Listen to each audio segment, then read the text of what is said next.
আসসালামু আলাইকুম।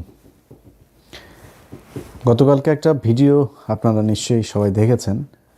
সেনাবাহিনীর কোনো একজন অফিসার কিংবা সৈনিক কোনো একজনের সাথে ঢাকা 17 আসনের যিনি দাঁড়িপাল্লার প্রার্থী ডক্টর খালিদুজ্জামান ভাই, তো খালিদ ভাই সেখানে খুব আক্রমণাত্মক কথাবার্তা বলেছেন। আমরা সেখান থেকেই শুরুটা দেখেছি। এর পেছনে কি হয়েছে না হয়েছে আমরা কিছু জানি না। আমি খালিদ ভাইয়ের সাথে আমার ব্যক্তিগতভাবে দেখা হয়েছে, কথা হয়েছে। আমার কাছে যেটা মনে হয়েছে যে এই লোকটাকে চাইলেও খেপানো খুব কঠিন, এরকম টাইপের খুব ঠান্ডা মেজাজের একজন মানুষ।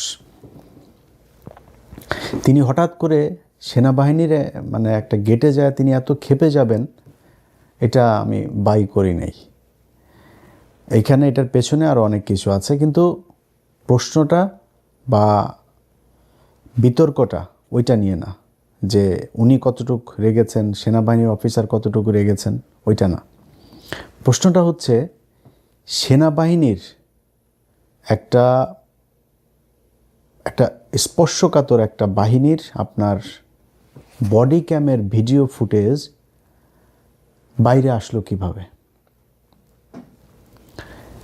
আমি গতকালকে আমার পেজে জুলকারনাইন স্যার ওনার পেজের একটা ভিডিও আমি আমার পেজে শেয়ার দিয়েছিলাম।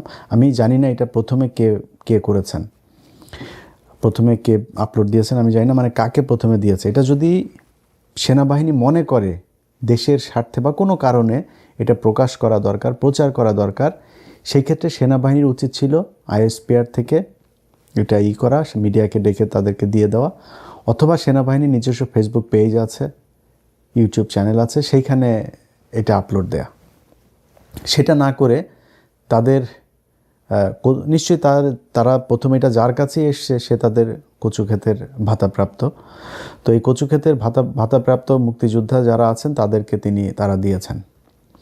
এই জিনিসটা একটা খুব রহস্যজনক এবং খুবই লজ্জাস্কর একটা বিষয় যে সেনাবাহিনী এখনও পর্যন্ত সেই নোংরা রাজনীতি, শয়তানি এখন পর্যন্ত তাদের মাথার ভেতরে আছে।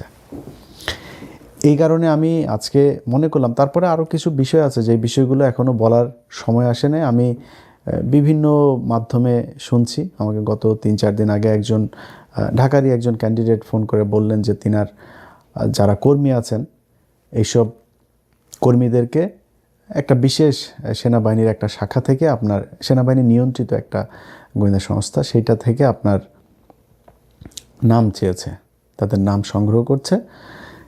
তো কেন নাম সংগ্রহ করছে আমরা জানি না। যদি এরকম কিছু থাকে যে বিশেষ হবে, অভিযান হবে, সেই অভিযানে আমি কিন্তু কোনো রাজনৈতিক দলের নাম বলি নাই। কোনো একটা রাজনৈতিক দলকে তারা মাঠে যাতে তারা কাজ করতে না পারে এই জন্য তাদের লোকজনকে ধরপাকড় হবে, বা কোনো দলকে সুবিধা দেয়।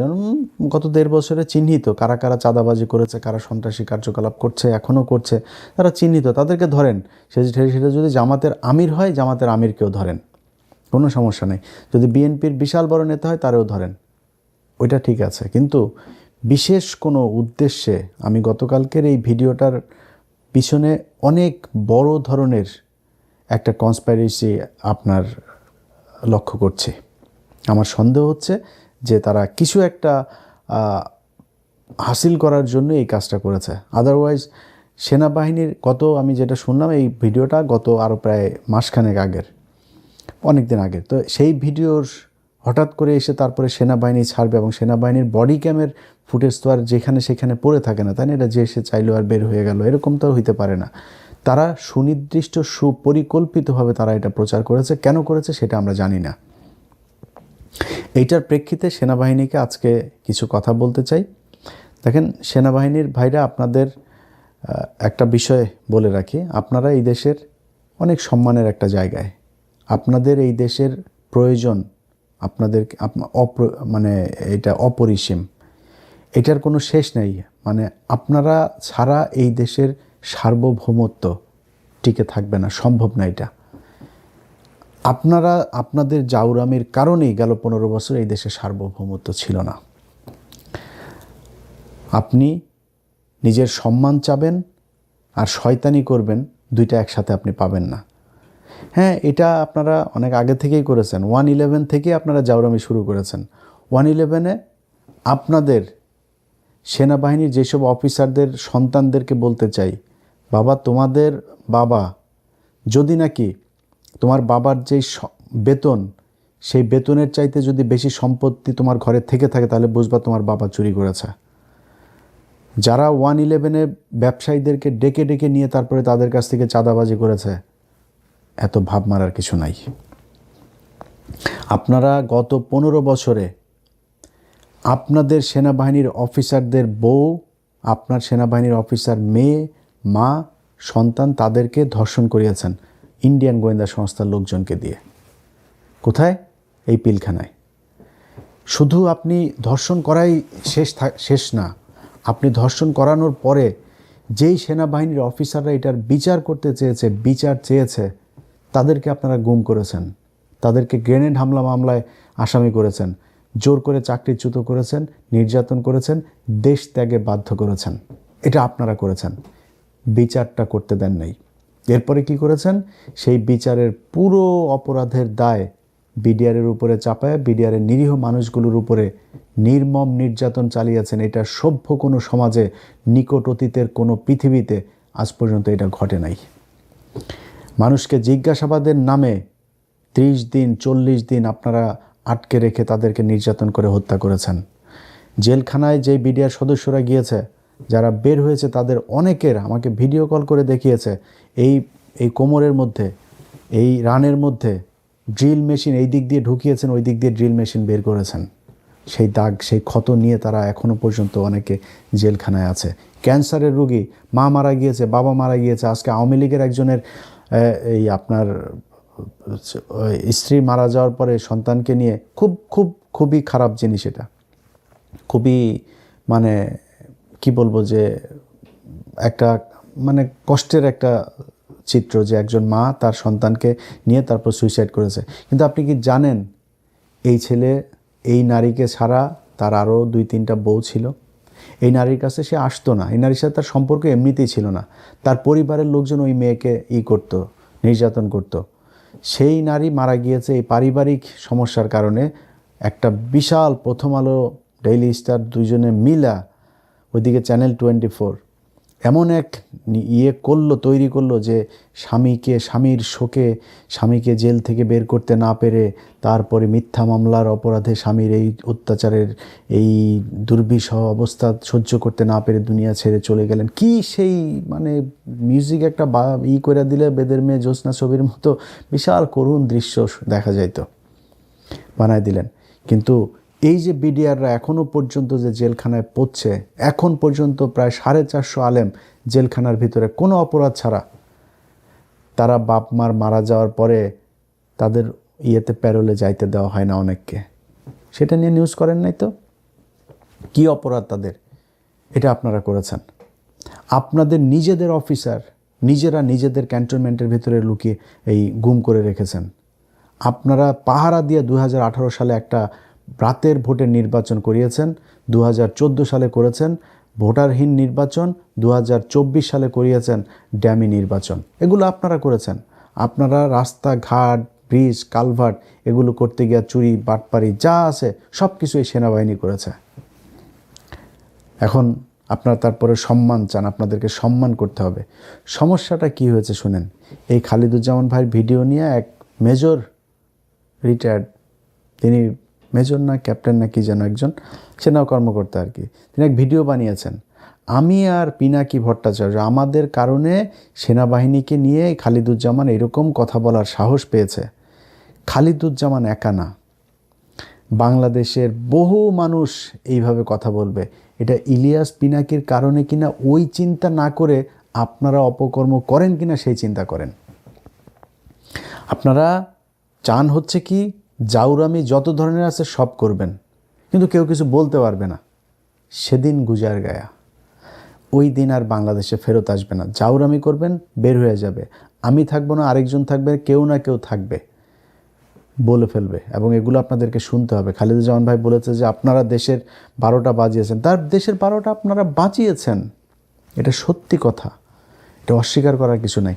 একজন পুলিশের সন্তান যদি নাকি কেউ দেখে, মনে করেন পুলিশের যদি অস্বাভাবিক সম্পদ দেখে, পুলিশের ছেলে মনে করেন R1 নিয়ে ঘুরছে, BMW নিয়ে ঘুরছে, চোখ বন্ধ করে বলে দেবে ওর বাপের হয়তো অন্য পারিবারিক ব্যবসা থাকতে পারে, বাপের ভাইয়ের ব্যবসা থাকতে পারে, নিজের পৈতৃক সম্পত্তি থাকতে পারে, কিচ্ছু না, পুলিশের ছেলে শালা ঘুষখোরের পোলা বলে ফেলবে।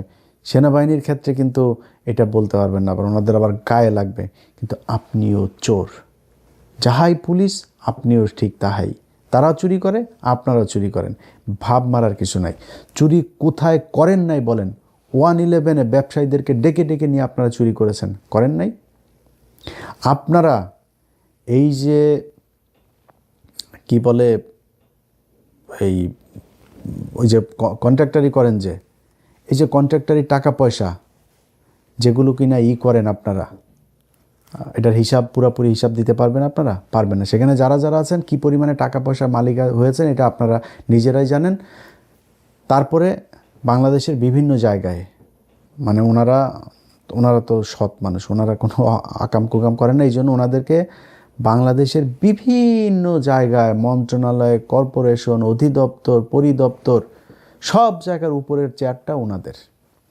ওনারা ওইটা ডিজি নাই চেয়ারম্যান, কোনো না কোনো এক ইয়ের মধ্যে তারা প্রশাসক হয়ে তারপর বসে আছে। যত জাউরামি সবাই সেনাবাহিনী করে।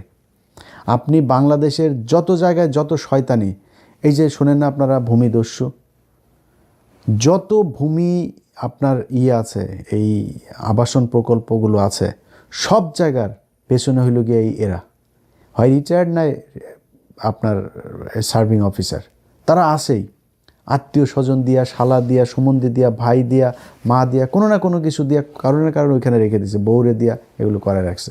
জাউরামির যত কিছু আছে, তারপরে ওনাদের নিয়ে কিছু বলা যাবে না। ভাই আপনাদেরকে আমি বলি, আপনারা মনে করেন নিজেদেরকে যে সম্মানিত জায়গায় রাখবেন, আচ্ছা আপনাদেরকে দেওয়া হয়েছে এরকম কয়েকটা জায়গার নাম আমি বলি আপনাদের। কোন জায়গায় আপনারা ঠিক করতে পেরেছেন?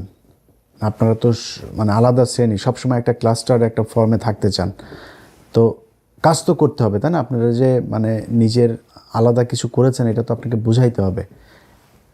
আপনি ঢাকা মেডিকেল কলেজের কি পরিচালক, একজন ব্রিগেডিয়ার হয়। ওষুধ প্রশাসন অধিদপ্তরের একজন ডিজি কি, একজন ব্রিগেডিয়ার হয়। ওই ডেস্কোর একজন কি, একজন ব্রিগেডিয়ার। ওই ডেসায় একজন আছে, ওই পেট্রোলিয়াম ইয়েতে আছে, ওই তিতাসে আছে, বিভিন্ন জায়গায় প্রথম পদটা তাদের। সিটি কর্পোরেশনের মতো চুরির জায়গাতেও ওনারা প্রশাসক বসায় রেখেছেন। বিডিআর, এমন কোনো বর্ডারের কোনো সীমান্ত, বিডিআরের ভাইরা আমার অনেক পছন্দ করে, তারপরে সত্যি কথা ভাই, এমন কোনো সীমান্তের কোনো জায়গা আছে যেখান দিয়ে কিনা মাদক চোরাচালান হয় না?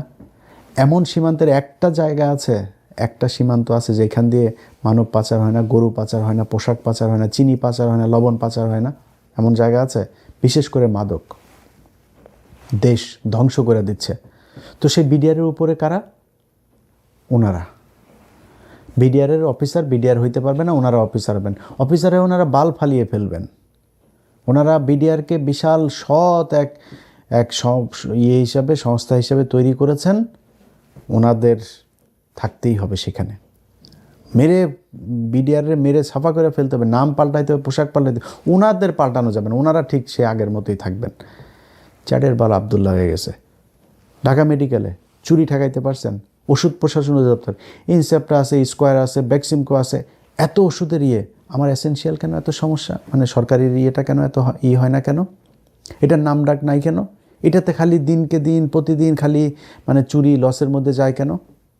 আপনি এই বিমানে গেলেও একই অবস্থা। সব জায়গাতে আপনারা যায় চুরি করেন, সে আগে যা চুরি হতো সেটাই করা হয়, আপনারা ভাগ দিয়ে খাইতে হবে। মানে ওনাদের অবস্থাটা হয়েছে, ওনারা ওপরের একটা পদে যাবে, যা লুটপাট করে খাবে, এই খাওয়ার ভাগ আনার জন্য যায়। কোনো জায়গায় কি আছে আপনারা ঠিক করতে পেরেছেন? বলেন, এক জায়গায় বলেন আমারে। ঢাকা মেডিকেল ঠিক করতে পেরেছেন? দালাল আছে, মানুষ চিকিৎসা পায়, সেখান থেকে দালালরা রোগীদেরকে ধরে নিয়ে যায় আরেক হসপিটালে। পারেন নাই তো আপনি বালফালা ওইখানে আসেন কেন? ওষুধ প্রশাসন করতে পারেন, ডেস্ক করতে পারেন, ডেসাতে পারেন, ওই পেট্রোলিয়াম ইয়েতে পারেন। কোন জায়গায় পারেন আমারে যে এই জায়গাতে আপনি গিয়ে দুর্নীতি বন্ধ করেছেন? পাসপোর্ট অফিসে ধুমায়া দালালি চলে, 2 দিন বন্ধ থাকে, মিডিয়া টিডিয়া একটা টিয়ে করলে, মোবাইল কোট করলে, তারপরে আবার চলে। আপনি বন্ধ করতে না পারলে আপনি বালফালায় ওখানে আসেন কেন, যান কেন আপনি? চুরির ভাগানোর জন্য।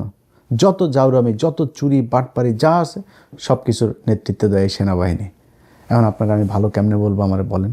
আমি যে কথাগুলি বললাম ভাই, আপনার সাথে আমার ব্যক্তিগত কোনো সমস্যা নাই। ইভেন ওয়াকার স্যার, আপনারে বলি স্যার, আপনার সাথে আমার ব্যক্তিগত কোনো সমস্যা নাই তো। আপনার লোকেদের সাথে কথা হয়েছে, আপনার কাছে কি চাইছি আমি? বলছি যে বিডিআরের লোকরে ছাড়িয়ে দিতে হবে, আলেমদের সন্ত্রাস বিরোধী আইনের যে মামলাগুলো, এই মামলাগুলোতে কোর্ট যদি জামিন দেয়, আপনি ডিজিএফআই ক্লিয়ারেন্সের এই অজুহাতে কারোর আটকাইতে পারবেন না। আপনারা 2 দিন পরে বললেন ফুল স্টপ। তো এই যে এরপরে যে বের হইলো কমিশন তৈরি করার পরে, তো সেগুলি কেন হইল? আপনি না বললেন যে সব দোষ বিডিআরের। সারা দেশে সব জায়গায় যেইখানে বলবেন সবখানে। সো ব্যক্তিগতভাবে আপনার সাথে আমার কোনো সমস্যা নেই। আপনারা ভাই ভালো কাজ করেন, সেনাবাহিনীর মানুষ সম্মান করুক, আমি নিজেও এটা চাই। সেনাবাহিনীরা একটা আলাদা একটা জগতে থাকবে, তারা তাদের মতো মানে একটা অচ্যুত শ্রেণীর মতো করে থাকবে, যে এরা আমাদের বিশেষ সময় আমাদের পাশে থাকবে। ঝড়, আমার বন্যা, ঘূর্ণি, আপনার ভূমিকম্প, যুদ্ধ, এইসব সময় সেনাবাহিনী মানুষের পাশে থাকবে, ফেরেশতার মতো এসে আপনারা আমাদের পাশে দাঁড়াবেন। আপনাদেরকে সবচেয়ে বেশি বাজেট দেওয়া হবে, সবচেয়ে সুযোগ সুবিধা দেওয়া হবে, সব দেওয়া হবে, কোনো সমস্যা নাই। যেমনি আসেন ঢাকা শহরের অর্ধেক নিয়ে আসেন, আরও অর্ধেক পুরাটা নিয়ে আনেন, কোনো সমস্যা নেই। আপনাদের জন্য আরেকটা রাজধানী বানায় দেওয়া হবে ক্যান্টনমেন্ট নামে। থাকেন, দেশের নিরাপত্তাটা তো দেখবেন। আপনার কাজ হয়েছে কার মোবাইলের মধ্যে গুতায় কে কার সাথে প্রেম করে, কার সাথে কি করে, কে বিএনপির লোকের সাথে কথা বলো, বিএনপির লোক তারেক রহমানের সাথে কে বক্তব্য দিচ্ছে, এগুলো আপনাদের কাজ। ওই অমুক টেলিভিশনে কি নিউজ যাবে না ওগুলি। এবার তোর কাজ বাংলাদেশের ভিতরে রে, তুই থাকবি বাইরের দেশের থেকে আমার দেশটাকে আমি রক্ষা করে যায়, তোর বাল আছে, কিচ্ছু আছে তোর? তুই ইন্ডিয়া আজকে যদি আমার দেশে যদি 2টা ফাইটার যে বিমান পারে, তোর আকাশ নিরাপত্তা ব্যবস্থার কিছু আছে? কিছু করতে পারবি? তো তোর মতো বালের সেনাবাহিনী থেকে আমার লাভটা কি? কিছুই নাই। ওনারা ভাব ধরে থাকে বিশাল একটা বালগেডিয়ার, উনি মেজর জেনারেল চ্যাটের বাল। তোর মতো চ্যাটের বাল বাংলাদেশের দরকার কি? কিছুই করতে পারে না। তারপরেও ভাই, যতগুলি আপনাদের বিরুদ্ধে ভিডিও করি, সব ভিডিওগুলোতে একটা কথা বলি, আপনারাই আমাদের স্বপ্ন। আপনাদেরকে সারা ভাই এই দেশ চলবে না। আপনাদের অপকর্মের কারণে এই কথাগুলি বলি। ভাই, আপনার সেনা প্রধান, আপনার এক লেফটেন্যান্ট কর্নেল একটা নারীকে ধর্ষণ করেনি? আপনার শফি করে নেই? আপনার শফি, আপনার এই যে বিমান বাহিনী প্রধান একটা ছিল হান্নান, ধর্ষণ করে নাই বিমান বাহিনীর নারীদেরকে? কি আপনার সেনাবাহিনীর কাছে যদি আপনার লোক যদি নিরাপদ না থাকে, আমি নিরাপত্তা আপনার কাছে কিভাবে চাবো? আপনি আমার নিরাপত্তা কিভাবে দিবেন? এইভাবেই দেশটা চলছে ভাই। এই জায়গা থেকে বের হইতে হবে। যদি বের হইতে না চান, যেটা এখন হবে, আগে মানুষ কথা বলতো না, আপনারা নিয়ে কিছু বলতো না, এখন বলে। আপনাকে শুনতে হবে, শোনার প্রস্তুতি নেওয়া তারপরে। আর যদি মনে করেন দেশটাকে ভালোবাসেন, আসলে সেনাবাহিনীটাকে ভালোবাসেন, সেনাবাহিনীর সম্মান ফিরিয়ে আনতে চান, তাহলে ভাই ওই যে 18 সালে যেই শয়তানির পাহারা দিয়েছিলেন না, ওইটা করা যাবে না। জেনুইন কাজ করতে হবে। নির্বাচনে কোনো ধরনের শয়তানি করার চিন্তাভাবনা মাথার থেকে ছেড়ে ফেলতে হবে। আমি বাংলাদেশের পুলিশ প্রশাসন, সেনাবাহিনীর বাইরের গোয়েন্দা, সেনাবাহিনীর গোয়েন্দা সংস্থাটা বললে লাভ নাই, কারণ এখানে এই যে সেলিম আজাদ এটাতে বসায় রাখছে।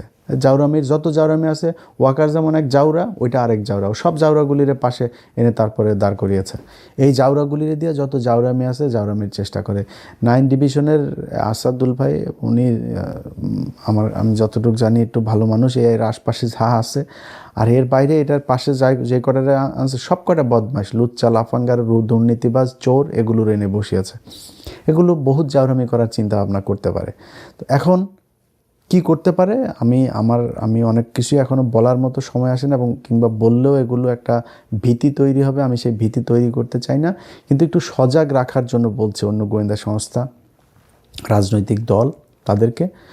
যেটা হইতে পারে, ধরেন 300 আসনের রেজাল্ট হইল, এই 300 আসনের রেজাল্টের মধ্যে 200টার আসনের রেজাল্ট হয়ে গেল। এর মধ্যে দেখা গেল কোনো একটা দল 130টা আসন পেল, এক দল 70টা আসন পেল। তো যারা 70টা পেল, তারা চিন্তা করলো যে 200 আসনের মধ্যে ওরা 130 পেয়ে গিয়েছে, তাহলে তো ওই 100-র মধ্যে ওরা 50 পাইলেই তো হয়ে গেল, মানে আর 20টা হইলেই তো হবে। সো তোরা তো এখানে 50টা বেশি পাবে। ওরা তখন একটা গ্যাঞ্জাম লাগাবে। এই গ্যাঞ্জামটা লাগাবে কারা? এই সেলিম আজাদ তার বাহিনী দিয়ে লাগাবে, আওয়ামী লীগের লোকজনের মাঠে নামাবে, নামায় তারপর নির্বাচনের দিন একটা বিশাল গ্যাঞ্জাম তৈরি করবে, দেশে একটা গৃহযুদ্ধ একটা ভাব শুরু হবে। তারপরে সেনাবাহিনী বাধ্য হয়ে বলবে যে আমাদের কিছু করার নেই, আমরা ক্ষমতা নিতে হবে। তারপরে নির্বাচনও হবে না, কিছুই হবে না, তারা দেশ চালায় আস্তে আস্তে আবার ফের বা বাংলাদেশের মানুষ ভুলে যাবে সব কিছু। হ্যাঁ, আওয়ামী লীগের প্রতি আরেকটু সহনশীল করে তারপরে 2 বছর পরে ধরেন একটা নির্বাচন দিবে, তখন আওয়ামী লীগ সহ এসে জয়েন করবে। কোনো সমস্যা নেই, আওয়ামী লীগের ভয় পাওয়ার কিছু নাই। আমরা যতদিন জীবিত আছি আওয়ামী লীগ এই দেশে নির্বাচন করবে, করে ক্ষমতায় আসতে পারবে, এটা নিয়ে আমরা টেনশনই করি না। আনলে আওয়ামী লীগরে আনলে এটা বিএনপির যদি ভালো হয় তাহলে বিএনপি আসতে দেখ, কোনো সমস্যা নেই। কিন্তু তারা এটা করবে, এটা করে তারপরে এই আওয়ামী লীগকে বাংলাদেশে আবার পুনর্বাসিত করার চেষ্টা করবে। আমার কাছে থাকা তথ্য এরকম একটা কিছু ঘটাইতে পারে। সো এই ব্যাপারে সবাই সাবধান থাকবেন। এত ইজি হবে না, পরিকল্পনা যদি কেউ নিয়েও থাকে এই জিনিসটা এত ইজি হবে না। আমাকে গত 3-4 দিন আগে একজন এরকম, এই যেটা বললাম যে তার ক্যান্ডিডেট, তার ওই কর্মীদেরকে তালিকা নিয়ে তারপরে তারা করছে। আপনি তার কার তালিকা নিয়ে আপনি কী করবেন জানি না আমরা। তো এগুলি করে যদি নাকি কোনো বিশৃঙ্খলা, কোনো শয়তানি করার চিন্তাভাবনা মাথায় থাকে সেটা বাদ দিয়ে দেন। আবারও বলি ভাই, আপনারা সেনাবাহিনী আমাদের গর্বের জায়গায় আছেন। এই গর্বটা আমরা সারা জীবন করতে চাই। আপনাদেরকে বাংলাদেশের মানুষ 5 তারিখে যে সম্মানটা দিয়েছে, এই সম্মানের যোগ্য আপনারা না, আপনারা বহুত চাওরা। আপনারা তারা ওই 5 তারিখেও আপনারা গুলি করে মানুষ মেরেছেন, এই সেনাবাহিনী। আবার সেগুলোর বিচার করতে চায় দেখা আপনারা তাদের সাব জেলে ওয়াইফাই, বাসার খাবার, বউয়ের সাথে আকাম কুকাম করার সুযোগ, গার্লফ্রেন্ডও পাঠান কিনা আল্লাহ জানে, সবই করতে দেন। এটারে জেল বলে? ও খুনি, চোর, ও গুমের সাথে জড়িত, তারে আপনি নিরাপত্তা দিয়ে রেখেছেন। আপনাদের এই জায়গা থেকে বের হইতে হবে। অপরাধ করবেন, ওই যে তনুকে মেরেছে আপনার সেনাবাহিনীর লোক, ওই সময় ওই জায়গায় ছিল সম্ভবত এনায়েত জিওসি, তার বউ, এক ব্রিগেডিয়ার, তার ছেলে, তারা ছিল। আপনি তাদের বিচার করেন নাই, এখনও করেন নাই। বিচার করতে গেলে আপনারা সব আবার ওই ক্লাস্টার ফর্মে চলে আসেন, সব আপনাদের লোকজনের বাঁচানোর ব্যাপারে আপনারা এক হয়ে যান। জাউরামি করে সম্মান নিয়ে থাকা যাবে না, একদম পুলিশ বানায় ফেলবো। পুলিশরা যেরকম গালাগালি করা যায়, মানুষ নাম শুনলে গালি দেয় না, ঘুষখোর বলে না, পুলিশ ভাইরা রাগ করেন না কিন্তু, পুলিশ ভাই আপনারা কিন্তু ঘুষখোর, ঠিক আছে? কারণ আপনাদের জন্মটাই হয়েছে ঘুষ খাওয়ার জন্য। আপনারা এটারে কিছু মনেও করেন না, আপনারা ঘুষ খাইতেই চান। যদি আসলে ভালো হইতে চাইতেন 5 তারিখের পরে ভালো হইতেন, পুলিশে ভালো হইতে দেখেনি। সব মানে ধরেন 2% ভালো মানুষ, কারণ আপনি এটারে কী বলবেন, এটা কোনো পার্সেন্টেজে আনতে পারবেন? যে কারণে পার্সেন্টেজে আনতে চাই না, এরা 98% খারাপ, ঘুষখোর, এইটা পুলিশের হয়ে গিয়েছে। সো আর্মিও যেহেতু এরকম জাউরা, তো আর্মির এত ভালো সাজানোর কিছু নাই। তো আপনাদের এগুলো এইভাবে আস্তে আস্তে মানুষের সামনে আপনাদেরকে এইভাবে তুলে ধরা হবে। হ্যাঁ, আপনি ভালো যদি হইতে চান, ভালো কাজ করতে হবে ভাই। আশা করি ভালো কাজ করবেন, আপনাদেরকে সম্মান করতে চাই, সম্মান করব। আপনাদের বলা লাগবে না ভাই, আপনাদের পায়ে ধরে মাপ চায় ভিডিও, একদম ওপেনে ভিডিও বানাবো যদি আসলে আপনারা ভালো কাজ, কিচ্ছু বলা লাগবে না। আমার 1 টাকাও দেওয়া লাগবে না, কোনো সুবিধাও দেওয়া লাগবে না, কচু খেতিদের মতো ভাতাও দেওয়া লাগবে না, কিচ্ছু দেওয়া লাগবে না। আল্লাহর কসম করে এই ভিডিওতে বললাম, আপনাদের ভালো কাজ যেদিন দেখবো যে না আর্মি আসলেই ভালো কাজ করছে, ভালো কাজ করার চেষ্টা করছে, মাপ চাবো। যার কথা বলে, খারাপ কথা বলেছি সবার কাছে একদম বাই নেমে সবার কাছে মাপ চায় নিব।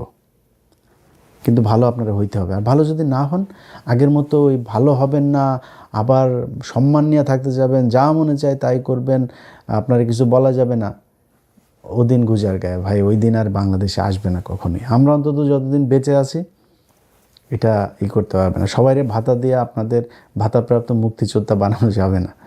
ভালো কাজ করতে হবে, ভালো কাজ করে তারপর ভালো সাজতে হবে। এই ভাতাপ্রাপ্তদের চান্দাবাজরা ভাতা দিয়া নিজের মান সম্মান রক্ষা করা যাবে না। আল্লাহ হাফেজ।